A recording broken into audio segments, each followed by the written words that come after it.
मिथिला की बेगम अख्तर के नाम से मशहूर शारदा सिन्हा के निधन से पूरे बिहार में शोक की लहर है। उनके परिवार और करीबी लोगों की आंखें नम हैं।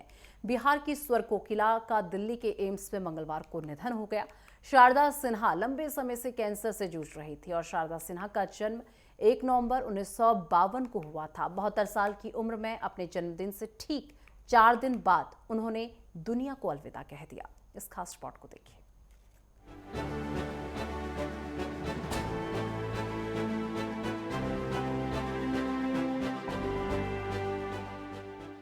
ले बिना बगिया ना शोभे राजा कोयले बिना।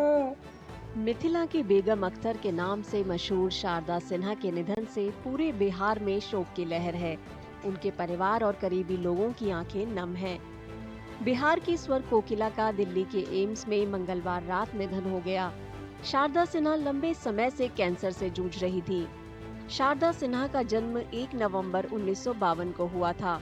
72 साल की उम्र में अपने जन्मदिन से ठीक 4 दिन बाद उन्होंने दुनिया को अलविदा कह दिया।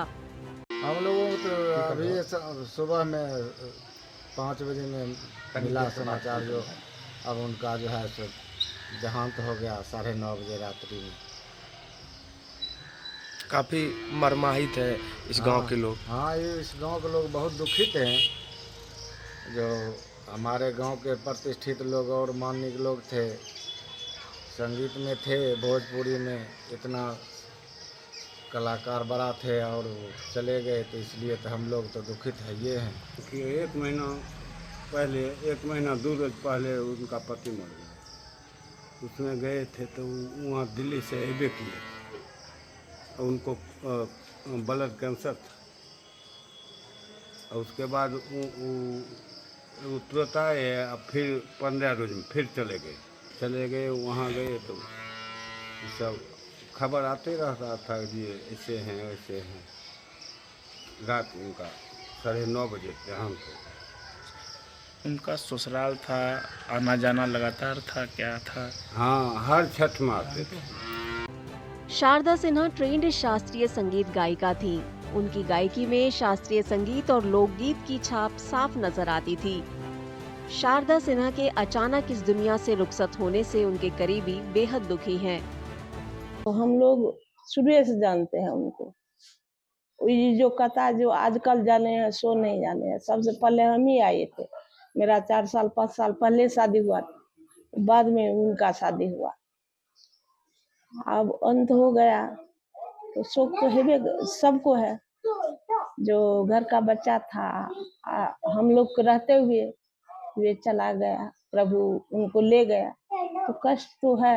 हाँ, हम लोग सब वहीं जा रहे हैं, अंतिम संस्कार में जा रहे हैं। अंतिम संस्कार हाँ। देर हो रही है, बहुत हवा में है, इसलिए अभी क्या।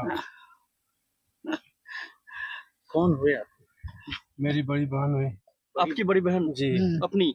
हाँ, अपनी सगी बहन। अंतिम बार कब मुलाकात हुई थी उनसे? 31 मार्च को, 1 अप्रैल को आई थी। 31 मार्च में मेरे लड़के की शादी थी, उसी में आई थी। शारदा सिन्हा बेशक आज हमारे बीच नहीं है, लेकिन उनकी यादें और उनके गीत हमेशा लोगों की जुबान पर रहेंगे। कहा जाता है उनके गीतों के बिना छठ पर्व अधूरा है। शायद यही वजह है कि वो छठ से पहले हर साल अपना नया गाना रिलीज करती थी। यहाँ तक कि इस साल भी उन्होंने अपने निधन से ठीक 1 दिन पहले दुखवा मिटाई छठी मैया गीत रिलीज किया था। ये गीत बीमारी से उनके संघर्ष को दिखाता है। परिजनों में मातम छाया हुआ है। छठ जो होता वो भी अधूरा सा लग रहा है।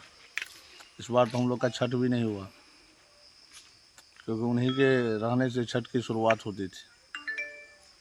आज तो पूरा गांव का स्थिति आप लोग देख ही लिए है, क्या स्थिति है। पद्म भूषण से सम्मानित इस लोक गायिका ने 5 दशकों तक लोगों के दिलों पर राज किया। शारदा सिन्हा ने मैथिली, भोजपुरी और मगही भाषा में कई गाने गाए। बिहार के सुपौल में जन्मी शारदा सिन्हा सिर्फ बिहार में ही नहीं, बल्कि पूर्वी उत्तर प्रदेश के कुछ हिस्सों में भी मशहूर है। गांव